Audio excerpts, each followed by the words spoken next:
میں کوئی شک نہیں کہ پاکستان کی بقا کے ذخائر خود پاکستان میں موجود ہیں. ہاں یہاں لاہور کے اندر داتا صاحب بیٹھے ہیں, بالکل ٹھیک. پاک پتن میں بابا فرید بیٹھے ہیں, سبحان اللہ. سندھ میں لال شہباز قلندر صاحب بیٹھے ہیں. سبحان اللہ. یہ لوگ ویسے یہ یہاں نہیں بھیجے گئے چونکہ قدرت کو کسی وقت منظور تھا کہ یہاں اسلام کا ایک طاقتور پودا پیدا ہوگا. اور جنید صاحب آپ یقین رکھیں قدرت اپنے وہ سارے اسباب خود بھی پیدا کر دے گی. ہمیں کسی صورت میں مایوس نہیں ہونا چاہیے. اور ان لوگوں نے ہمیں آ کر کیا پیغام دیا؟ حضور نبی اکرم صلی اللہ علیہ وسلم کی پکی اور سچی محبت عطا کی. محبت کے دو پیمانے ہوتے ہیں. ایک محبت ہوتی ہے صرف آپ سننے سنانے تک رہیں, اور ایک محبت ہوتی ہے مشاہدے کی. تو اب بھی اگر کوئی پاکستان سے صحیح معنی میں محبت کرتا ہے اور حضور نبی اکرم صلی اللہ علیہ وسلم پر کثرت سے درود پڑھتا ہے, وہ آج بھی محسوس کر سکتا ہے کہ حضور کی نگاہیں پاکستان پر لگی ہوئی ہیں اور پاکستان میں رہنے والے حضور کے سارے امتی حضور کو بہت پسند ہیں, بشرطے کہ ہم اپنے کردار کو اسی رخ پر متعین کریں. بالکل ٹھیک ہے. مدینہ کے معنی شہر, پاک کے معنی پاک, پاک استان, پاک کے معنی پاک, استان کے معنی شہر. جو لفظ عربی میں ہے وہ فارسی میں جب منتقل ہوتا ہے تو پاکستان بن جاتا ہے. مسئلہ یہ ہے کہ لفظ تو منتقل ہو گیا پاکستان میں, پاک استان جو ہے منتقل نہیں ہو رہا مدینہ منورہ میں اور مدینہ پاک میں. بقا تو اسی میں. بتائیے ذرا. سر دیکھیں جہاں سے آپ نے ابھی گفتگو کا آغاز کیا نا, تو میں یہ سوچ رہا تھا کہ پاکستان پولیٹیکل ریشنلٹی کی پروڈکٹ نہیں ہے بلکہ عشق محمدی صلی اللہ علیہ وآلہ وسلم کا معجزہ ہے. سو اگر آپ جس بنیاد سے شروع ہوئے تھے اس بنیاد پہ واپس چلے جائیں, سمپل, اگر آپ اس بنیاد پہ واپس چلے جائیں گے تو آج جتنی ریشنل کیلکولیشن ہے اکانومی کی, جتنی ریشنل کیلکولیشن ہے وہ ہمیں یہ کر دے گا. یہ دیکھیں نا سر, پھر بات وہی دونوں لوگوں کے آنے پر جو ہے تالیاں بجا رہے ہیں جن لوگوں کو پتہ ہی نہیں ہے کون سا نقاب پہن کر آیا. میں آپ کو بتا رہا ہوں کہ جو عاشقوں کا بنایا ہوا ملک ہے اس کو عاشق رسول صلی اللہ علیہ وآلہ وسلم ہی بچائیں گے. اور ایک بات اور بھی ہم اپنے دشمنوں کو ڈونلڈ لو نہیں بچائے گا, مجھے پتا ہے ڈونلڈ لو نہیں بچائے گا. دشمنوں کو بھی بتا دیں اور جو لوگ کنفیوز ہو رہے ہیں ان کو بھی بتا دیں کہ ریشنل کیلکولیشن سے کچھ نہیں ہوتا. اللہ کے ہاں عشق ہے, محبت ہے, حب ہے. ریشنلٹی اکنامکس میں ہوتی ہے, مینجمنٹ میں ہوتی ہے. ریشنلٹی کا کوئی تعلق نہیں. مسلمانوں کے پاس تو کچھ بھی نہیں تھا, صحابہ کرام کے پاس صرف نبی پاک صلی اللہ علیہ وسلم کا عشق تھا تو کیسر و کسرا کو فتح کر لیا تھا. ٹھیک ہے, 3 سال کا پروگرام لے لیں گے, 3 سال کے پروگرام میں ہم یہ کر لیں گے, پاکستان یوں ترقی کر لے گا, پاکستان کے قرضے اتر جائیں گے, یہ ہو جائے گا وہ ہو جائے گا. بابا ایک جملہ سن لیجئے, پہلے بھی کہہ چکا پھر کہہ رہا ہوں, اللہ اور اس کے رسول سے جنگ کر رہے ہیں آپ, اللہ اور اس کے رسول سے. ڈونلڈ لو کے آنے پہ تالیاں نہ بجائیں. سود دے کے گیا ہے, مزید سود دے کے گیا ہے, مزید جنگ میں جھونک کر گیا ہے. کامیابی ہو نہیں سکتی, خاکم بدین ہوگی اس وقت جب اللہ اس کے رسول کے ہو جائیں گے, گنبد خضرا کے مکین کے ہو جائیں گے. وہ آپ ہونا نہیں چاہتے. درود پاک پیش کیجیے.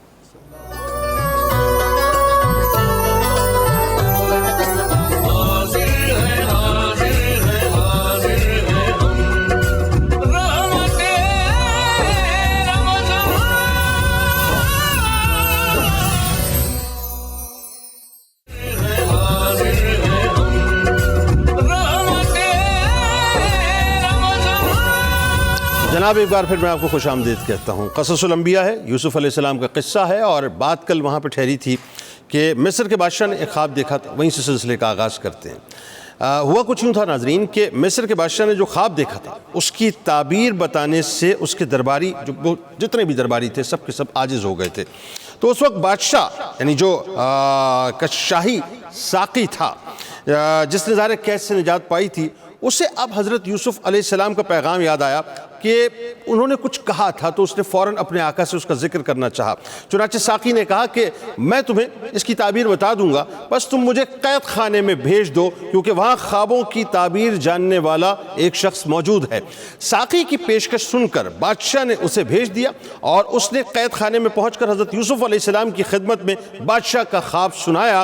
اس کا خواب سن کر حضرت یوسف علیہ السلام جو تعبیر بتاتے ہیں ناظرین, اس کو قرآن یوں بیان کرتا ہے کہ یوسف یوسف علیہ السلام نے کہا کہ تم لوگ دائمی عادت کے مطابق مسلسل 7 برس تک کاشت کرو گے، سو جو کھیتی تم کاٹا کرو گے اسے اس کی خوشوں ہی میں ذخیرے کے طور پر رکھتے رہنا، مگر تھوڑا سا نکال لینا جس سے تم ہر سال کھا لو۔ اور اس کے بعد آپ فرماتے ہیں، یعنی قرآن یہ کہتا ہے کہ پھر اس کے بعد 7 سال بہت سخت خشک سالی کے آئیں گے، وہ اس ذخیرے کو کھا جائیں گے جو تم ان کے لیے پہلے جمع کرتے رہتے تھے، مگر تھوڑا سا بچ جائے گا جو تم محفوظ کر لو گے۔ پھر اس کے بعد 1 سال ایسا آئے گا جس میں لوگوں کو خوب بارش دی جائے گی، اور اس سال اس قدر پھل ہوں گے کہ لوگ اس میں پھلوں کا رس نچوڑیں گے۔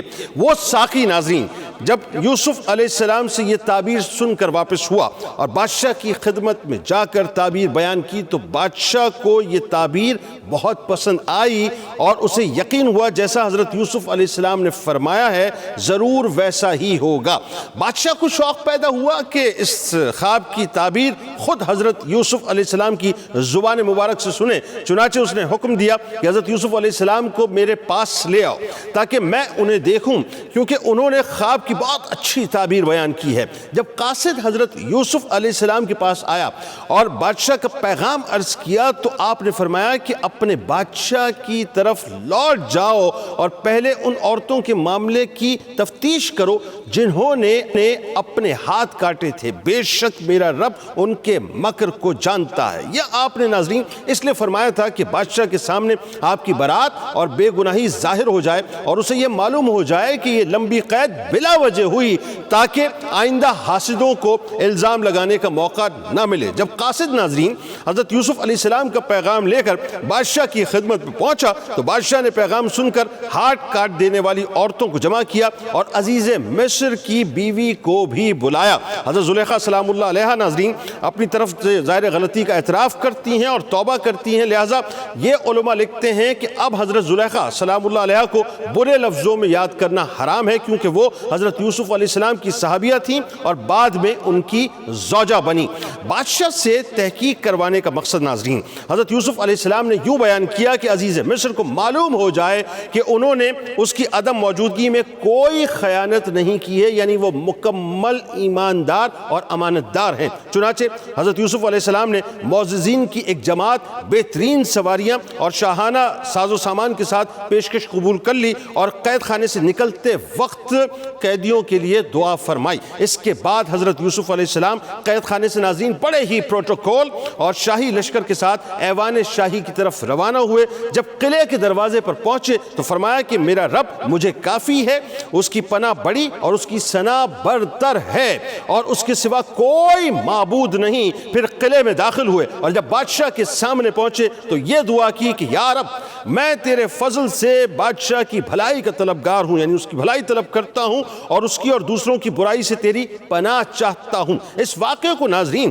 قرآن پاک نے سورہ یوسف کی آیت نمبر 54 میں اس انداز سے بیان کیا، اور بادشاہ نے کہا انہیں میرے پاس لے آؤ، میں انہیں اپنے لیے مشیر خاص کر لوں۔ سو جب بادشاہ نے آپ سے بالمشافہ گفتگو کی تو نہایت متاثر ہوا اور کہنے لگا کہ اے یوسف، بے شک آپ آج سے ہمارے یہاں مقتدر اور معتمد ہیں۔ یعنی ناظرین آپ کو اقتدار میں بھی باقاعدہ شراکت داری دی گئی، اور بادشاہ نے حضرت یوسف علیہ السلام سے درخواست کی کہ آپ علیہ السلام اس کے خواب کی تعبیر اپنی زبان مبارک سے سنائیں۔ حضرت یوسف علیہ السلام نے ناظرین اس خواب کی پوری تفصیل سنا دی کہ اس طرح سے اس نے خواب جو دیکھا تھا وہ سارا کا سارا حضرت یوسف علیہ السلام کے سامنے جب بیان ہوا تو آپ نے مکمل تعبیر اس کے سامنے رکھ دی۔ حالانکہ حضرت یوسف علیہ السلام سے ناظرین یہ خواب اس سے پہلے جو ہے وہ بیان نہیں کیا گیا تھا۔ آپ علیہ السلام نے ناظرین اس خواب کی تعبیر جب بیان کر دی، تعبیر بیان کرنے کے بعد حضرت یوسف علیہ السلام نے ارشاد فرمایا کہ اب یہ کیا یہ جائے کہ غلے جمع کیے جائیں اور فراخی کے سالوں میں کثرت سے کاشت کرائی جائے اور غلہ بالیوں کے ساتھ محفوظ رکھے جائیں اور رعایا کی پیداوار میں سے خمس لیا جائے، اور اس سے جو جمع ہوگا وہ مصر اور اس کے اطراف کے باشندوں کے لیے کافی ہوگا۔ یعنی یوں کہہ لیجئے کہ معیشت کے لیے باقاعدہ ایک اسٹریٹجی حضرت یوسف علیہ السلام ترتیب دے رہے تھے۔ اور اگر میں یہ کہوں کہ آپ اپنے وقت کے بہترین ماہر معاشیات تھے تو اس اس میں کوئی دوسری رائے نہیں ہے. معیشت کو مستحکم کرنے کے لیے ایسی اسٹریٹجی بنائی جاتی ہے جو اپنے اوپر بیس کرتی ہو. یہاں پر یہ پیغام بھی مل گیا, نہ کہ دوسروں سے جو ہے بھیک مانگ مانگ کے اور سود در سود دے دے کے جو ہے معیشت کو چلایا جائے. بادشاہ نے کہا یہ انتظام کون کرے گا؟ اب اس نے سوال کیا. حضرت یوسف علیہ السلام نے ناظرین بادشاہ سے فرمایا کہ اپنی سلطنت کے تمام خزانے میرے سپرد کر دو, بے شک میں خزانے کی حفاظت کرنے والا اور ان کے مصارف جاننے والا ہوں. بادشاہ نے کہا کہ آپ علیہ السلام سے زیادہ اس کا مستحق اور کون ہو سکتا ہے؟ چنانچہ بادشاہ نے حضرت یوسف علیہ السلام کا یہ مطالبہ مکمل طور پر منظور کر لیا. امارت یعنی حکومت طلب کرنے کے 1 سال کے بعد بادشاہ نے حضرت یوسف علیہ السلام کو باقاعدہ بلوایا, آپ کی تاج پوشی کی, تلوار اور مہر آپ علیہ السلام کے سامنے پیش کر دی, آپ علیہ السلام کو جواہرات لگے ہوئے سونے کے تخت پر تخت نشین کر دیا. اب آپ کے ذہن میں رہے, ایک وہ موقع تھا جب بھائیوں نے اٹھا کر کنویں میں پھینک دیا تھا, اب یہ موقع آ چکا ہے کہ ملک پورا کا پورا آپ کے پاس آ چکا, اور آپ ملک جو تھا یعنی اس ملک پہ آپ باقاعدہ حکمران بن گئے تھے. آپ علیہ السلام کے ناظرین حوالے اللہ تبارک و تعالیٰ نے یہ تمام معاملات کروا دیے بادشاہ کے توسط سے, اور سلطنت کے تمام امور آپ علیہ السلام کے ہاتھ میں مکمل طور پر دے دیے گئے, اور خود اس طرح فرما بردار کی حیثیت سے بادشاہ جو ہے آپ کے سامنے ہو گیا. یعنی آپ علیہ السلام کی رائے میں کسی قسم کا کوئی دخل نہیں دیتا تھا اور آپ کا ہر حکم وہ مانتا تھا. اسی زمانے میں ناظرین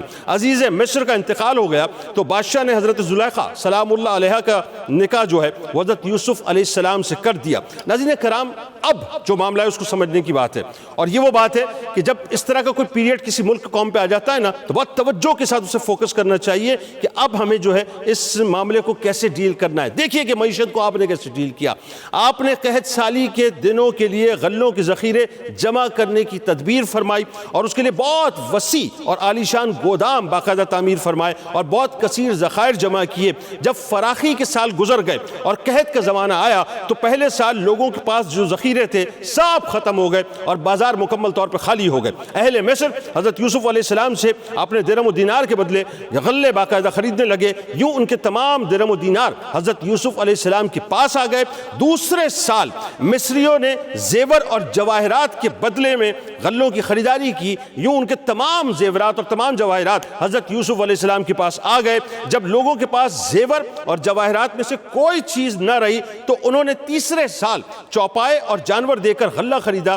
یوں پورے ملک میں ناظرین کوئی شخص کسی جانور کا مالک نہ رہا. چوتھے سال انہوں نے غلے کے لیے اپنے تمام غلام اور باندیاں بیچ ڈالی, اور 5ویں سال اپنے تمام اراضی اور عملہ اور جاگیریں مکمل طور پہ فروخت کر کے حضرت یوسف علیہ السلام سے غلہ خریدا.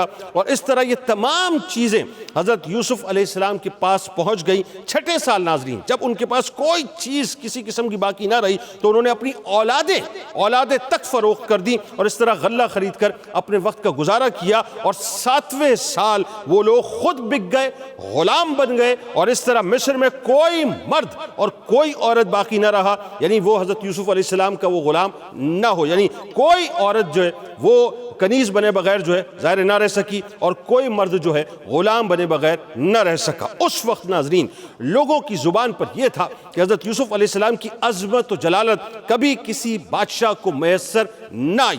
حضرت یوسف علیہ السلام نے بادشاہ سے فرمایا کہ تم نے دیکھا, اب جو آپ فرماتے ذرا سنیے کہ اللہ کا مجھ پر کیسا کرم ہے, اس نے مجھ پر کیسا احسان عظیم کیا ہے. اب ان لوگوں کے بارے میں تیری کیا رائے؟ یعنی یوسف علیہ السلام سوال کر رہے ہیں. بادشاہ نے عرض کیا جو آپ علیہ السلام کی رائے ہے وہ ہمیں بالکل منظور ہے اور ہم آپ علیہ السلام کے مکمل طور پہ تابع ہیں. حضرت یوسف علیہ السلام نے فرمایا کہ میں اللہ تعالیٰ کو گواہ بناتا ہوں اور تجھے بھی گواہ بناتا ہوں کہ میں نے تمام اہل مصر کو آزاد کر دیا ہے اور ان کے تمام املاک اور ان کی جاگیریں ان کو واپس کر دی ہیں. اس زمانے میں ناظرین حضرت یوسف علیہ السلام نے کبھی شکم سیر ہو کر کھانا نہیں کھایا تھا. یعنی ایک طرف معاملہ یہ تھا اور ایک طرف آپ کی صورتحال یہ تھی. ایک مرتبہ آپ علیہ السلام سے عرض کی گئی کہ اتنے عظیم خزانوں کے آپ مالک ہیں, اللہ تعالیٰ نے آپ کو اتنا سب کچھ عطا کیا ہے, پھر بھی آپ بھوکے رہتے ہیں. اب جواب سنیے گا, یہ بھی آج کے جو سو کالڈ جو لوگ کرسی والے ہیں, حکمران ہیں, ان کے لیے بہت بڑی نصیحت کی دوسری نصیحت ہے اس وقت اسی واقعے کے اندر کہ ایسے موقع پر جو ہے سب سے پہلے اپنے لیوش لائف سٹائل کو جو ہے ختم کیا جاتا ہے, اپنے ایکسپینڈیچرز کو کرٹیل کیا جاتا ہے. آپ نے فرمایا کہ میں اس اندیشے سے بھوکا رہتا ہوں کہ سیر ہو کر کھاؤں اور کہیں میں جو ہوں ان بھوکوں کی بھوک کو جو ہے فراموش کر دوں، یعنی میں ان کی بھوک اور پیاس کو فراموش نہیں کر سکتا، لہٰذا احساس ذمہ داری کے تحت میں خود بھوکا رہتا ہوں۔ روایات میں ہے ناظرین کہ مصر کے تمام مرد اور عورت جو ہیں حضرت یوسف علیہ السلام کے جتنے بھی خریدے ہوئے غلام تھے، کنیزیں تھیں، اللہ تبارک و تعالیٰ کی یہ حکمت تھی کہ اللہ تبارک و تعالیٰ نے ان کو بنیادی طور پہ آپ کے سامنے لا کھڑا کیا تھا۔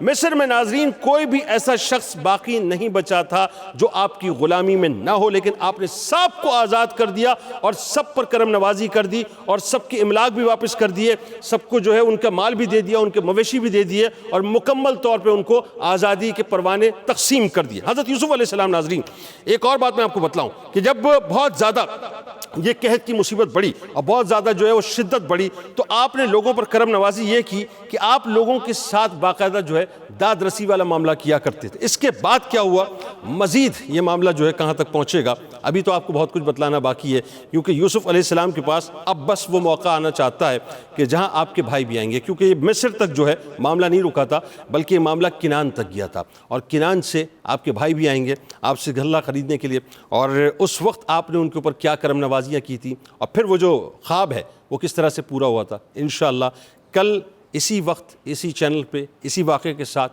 یہیں تسلسل جوڑیں گے، لیکن آج مجھے اجازت دیجیے، شام تک کے لیے 4 بجے آپ سے ملاقات ہوگی، اس دعا، اس امید، اس یقین کے ساتھ اللہ تعالیٰ آپ کا، ہمارا، ہم سب کا حامی و ناصر، آمین۔ اللہ حافظ۔